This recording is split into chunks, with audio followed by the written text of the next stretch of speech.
بسم الله الرحمن الرحيم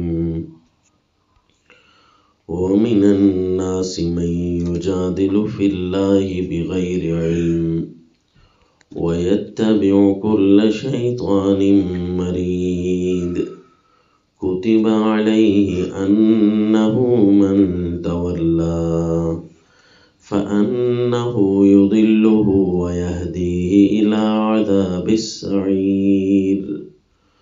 سورہ الحج آیت نمبر 3۔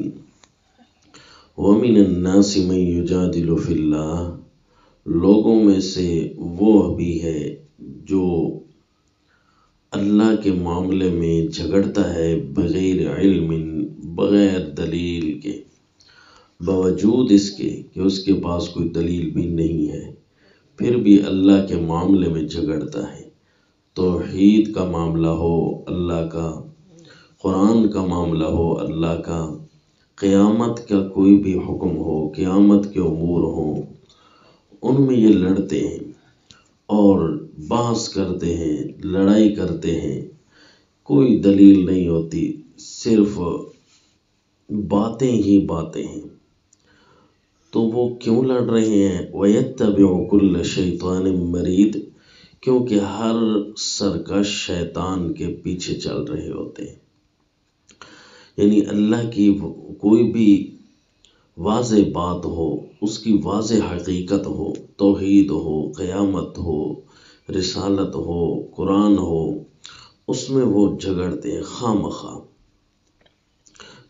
کوئی ان کے پاس عقلی دلیل بھی نہیں ہوتی، بغیر علم، نقلی دلیل یعنی قرآن و سنت کو تو مانیں گے نہیں، البتہ عقلی دلیل بھی ان کے پاس کوئی نہیں ہوگی۔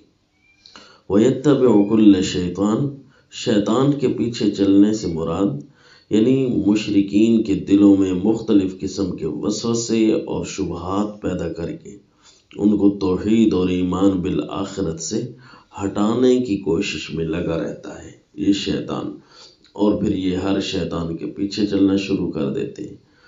اور اسی طرح شیطان سے مراد کفار کے رؤسا، سردار، ان کے گمراہ کرنے والے جھوٹے مولوی اور پیر بھی مراد ہیں، کیونکہ شیاطین الانس والجن، جنوں میں بھی شیطان ہوتے ہیں اور انسانوں میں بھی، جس طرح سورہ ناس میں بھی آیا کہ من الجنۃ والناس، کہ وہ جو خناس وسوسہ ڈالنے والے ہوتے ہیں وہ لوگوں میں سے بھی ہیں اور جنوں میں سے بھی ہیں۔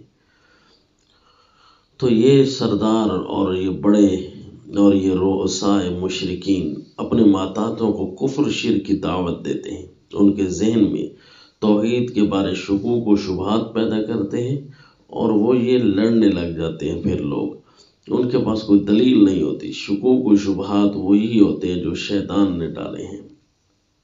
تفسیر روح المعانی میں ہے کہ یجوز ان یرید شیاطین الانس وهم رؤساء الكفار الذين يدعون من دونهم الى الكفر، يدعون من دونهم الى الكفر، یعنی اس سے شیاطین الانس مراد ہیں کہ جو رؤساء الکفار ہیں یہ اپنے ماتحت لوگوں کو کفر کی دعوت دیتے ہیں۔ اور یہ بھی مراد ہو سکتا ہے کہ اس سے شیاطین الجن مراد ہو، کہ المراد بذالک ابلیس و جنود، کیونکہ اللہ نے فرمایا نا کہ ہر سرکش شیطان کے پیچھے یہ چلتے ہیں جو اللہ کی توحید کے معاملے میں جھگڑتے ہیں۔ اور پھر اس کی نسبت تو یہ لکھ دیا گیا ہے، کتب علیہ، یہ تقدیر میں بھی لکھ دیا گیا ہے، کتب علیہ انہ من تولاہ فانہ یضلہ، کہ تقدیر میں لکھ دیا گیا ہے کتابتاً قدریتاً، مفسر ابن کثیر فرماتے ہیں یعنی تقدیری طور پر لکھ دیا گیا ہے کہ انہ من تولاہ، جو بھی شیطان سے دوستیاں کرے گا یعنی قرآن و سنت سے ہٹے گا تو یہ شیطان کی دوستیاں ہیں، کیونکہ حدیث میں ہے کہ جہاں قرآن نہیں ہوتا وہاں شیطان ڈیرے لگا لیتا ہے، جس دل میں قرآن نہ ہو وہاں شیطان ڈیرے لگا دے گا، اور جس گھر میں قرآن نہ ہو وہاں بھی شیطان ڈیرے لگا لے گا۔ تو اس کے بارے میں تو یہ تقدیر میں لکھا ہوا ہے کہ انہ من تولاہ، جو شیطان سے دوستیاں کرے گا فَأَنَّهُ يُضِلُّهُ، وہ اس نے تو اس کو گمراہ ہی کرنا ہے، کبھی بھی اس کو سیدھی راہ تو بتائے گا نہیں۔ وَيَهْدِيهِ إِلَىٰ عَذَابِ السَّعِيرِ، اور اسے جہنم کی آگ کی طرف لے کر ہی جائے گا۔ یہ تقدیر میں لکھا ہوا ہے کہ من تولاہ، جو بھی اس کو ولی بنائے گا، اس کا تابعدار بنے گا، یہ شیطان نے اس کو گمراہ کر کے ہی چھوڑنا ہے۔ حدیث شریف میں آیا، صحیح مسلم میں روایت ہے، سیدنا جابر رضی اللہ عنہ فرماتے ہیں کہ سمعت النبی صلی اللہ علیہ وسلم یقول، کہ میں رسول اللہ صلی اللہ علیہ وسلم کو میں نے فرماتے ہوئے یہ سنا ہے کہ اللہ کے نبی فرما رہے تھے ان عرش ابلیس عن البحر فیبعث سرایاہ فیفتنون الناس فاعظمهم عنده اعظمهم فتنہ، کہ شیطان ابلیس نے اپنا تخت پانی پر، سمندر پر بچھا رکھا ہے، کیونکہ زمین 3 حصے ہے نا، اور زمین کے 4 حصوں میں 3 حصے پانی ہے اور 1 حصہ خشکی ہے۔ ایک حصے میں انسان رہتے ہیں، باقی میں شیاطین اور جن رہتے ہیں، اور ابلیس نے اپنا بڑا تخت وہیں بچھایا ہوا ہے۔ وہیں سے خشکی کے حصوں پر وہ فتنے کے لیے اپنے لشکر بھیجتا ہے۔ فَيَبْعَثُ سَرَایَاهُ فَيَفْتِنُونَ النَّاسَ، وہ اپنے لشکر بھیجتا ہے، وہ لوگوں میں آ کر فتنے ڈالتے ہیں۔ فَأَعْظَمُهُمْ عِنْدَهُ أَعْظَمُهُمْ فِتْنَةً، شیطان کے پاس وہ بڑا قدر و منزلت میں بڑا وہ جن ہوتا ہے اور بڑا وہ شیطان ہوتا ہے جو فتنے بھی زیادہ ڈال لیتا ہے، نعوذ باللہ۔ اسی لیے حدیث پاک میں آیا کہ جو دجال ہے یہ بھی پانیوں میں عبور کر کے کہیں وہ سمندروں دریاؤں میں رہتا ہے، اور آج کل بھی اس کے بارے میں عجیب عجیب خبریں نکلتی ہیں۔ تو یہ ابلیس کے جو بڑا تخت ہے وہ پانی میں بچھا ہوا ہے۔ اور اسی طرح سیدنا جابر رضی اللہ عنہ سے صحیح مسلم میں یہ بھی روایت ہے کہ ابلیس جب اپنے لشکر بھیجتا ہے تو اس کے نزدیک سب سے بڑا قدر و منزلت کے اعتبار سے وہی ہوتا ہے جو فتنے زیادہ ڈال کر آئے۔ فَأَدْنَاهُمْ مِنْهُ مَنْزِلَةً أَعْظَمُهُمْ فِتْنَةً يَجِيءُ أَحَدُهُمْ فَيَقُولُ، ایک شیطان ابلیس کے پاس آتا ہے اور کہتا ہے فَعَلْتُ كَذَا وَكَذَا، کہ میں نے یہ گناہ کروائے ہیں۔ فَيَقُولُ مَا صَنَعْتَ شَيْئًا، وہ کہتا ہے کہ وہ اتنا بڑا کام تو نے نہیں کیا۔ پھر دوسرا آتا ہے شیطان اور وہ کہتا ہے میں نے یہ گناہ کروائے، مَا تَرَكْتُ حَتَّى فَرَّقْتُ بَيْنَهُ وَبَيْنَ امْرَأَتِهِ، میں نے ان کے درمیان، میاں بیوی کے درمیان لڑائی کروائی، حتیٰ کہ ان کے درمیان جدائی کروا کے آیا۔ فَيُدْنِيهِ وَيَقُولُ، ابلیس اس کو اپنے قریب بٹھاتا ہے اور کہتا ہے نعم نعم انت، تو بڑا واہ واہ ہمارا، تو ہمارا واہ واہ بندہ ہے، تو ہمارا واہ واہ غلام ہے، نعوذ باللہ۔ اسی طرح شیطان گمراہ کر کے ہی چھوڑتا ہے۔ شیطان اتنے بڑے بڑے رنگ دکھاتا ہے اپنے تابع داروں کے اندر کہ رسول اللہ صلی اللہ علیہ وسلم کے زمانے میں بھی ایک عجیب حرکت اس نے کی تھی یہودیوں کے اندر ایک بچہ پیدا ہوا تھا، تو اس کو ابن سعید کہتے ہیں یا ابن سیاد کہتے ہیں۔ وہ اتنا شیطان تھا کہ اس کے اوپر ابلیس نے گویا اپنا سایہ سا ڈالا ہوا تھا۔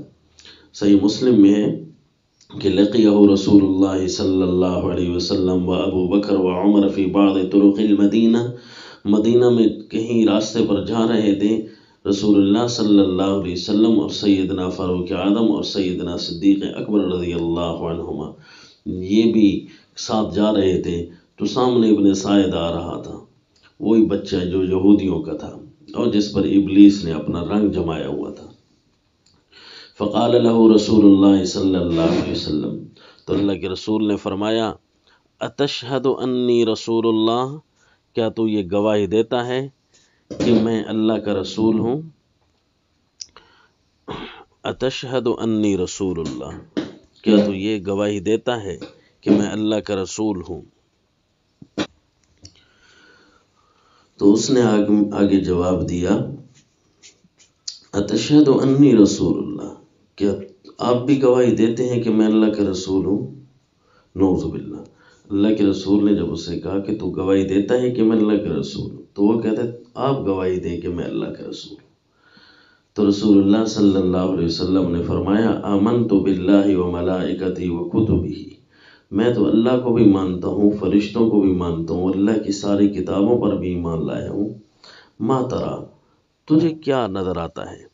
قال ارا عرشا علی الماء، تو اس نے کہا مجھے نظر آتا ہے پانی کے اوپر ایک تخت نظر آتا ہے مجھے۔ عرشا علی الماء، میں پانی پر ایک تخت دیکھتا ہوں۔ رسول اللہ صلی اللہ علیہ وسلم نے فرمایا ترا عرش ابلیس علی البحر، تو ابلیس کا وہ جو پانی پر تخت بچھا ہے تو وہ دیکھتا ہے۔ وما ترا، اور کیا دیکھتا ہے؟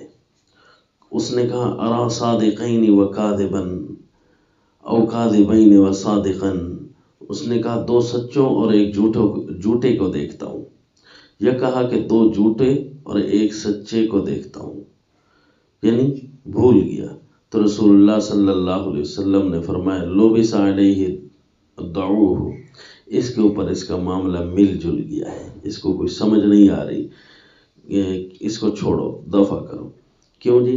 کہ شیطان ابلیس اس کو اپنی باتیں بتاتا سمجھاتا ہے، عجیب شیطانی آ کر کرتا ہے، لیکن اللہ کے نبی کے سامنے تو ابلیس بھی کانپنے لگ جاتا ہے کہ ابھی یہ مجھے خراب کرے گا، ابھی یہ مجھے گرائے گا، اس لیے اس کو جواب سمجھاتے ہوئے کانپنے لگ گیا۔ وہ کبھی کہتا ہے ارا صادقین و کاذبا، اور کبھی کہتا ہے کاذبین و صادقا، کہ دو سچے اور ایک جھوٹا مجھے نظر آتا ہے، یہ کہتا ہے نہیں دو جھوٹے اور ایک سچا نظر آتا ہے، نعوذ باللہ۔ تو یوں جو ہے شیطان اپنا تخت پانی پر بچھایا ہوا اور اپنے تابع داروں کو یوں کر کے گمراہ کرتا ہے، اور یہ تو فرمایا اللہ نے کہ ہم نے تقدیر میں ہی لکھ دیا تھا کتب علیہ انہ من تولاہ فانہ یضلہ ویہدیہ الی عذاب السعیر، کہ اس کے بارے میں لکھا ہوا ہے کہ وہ تو اپنے تابع داروں کو عجیب عجیب طریقے سے گمراہ کر کے بالآخر جہنم میں جا کر چھوڑے گا۔ اس لیے اللہ کی توحید میں اور اللہ کے معاملوں میں لڑنا نہیں ہے، کیونکہ جو لڑائی کر رہا ہے وہ گوئے شیطان سے شبہات اٹھا کر وہ مومنوں پر ڈال رہا ہے۔ وما علینا الا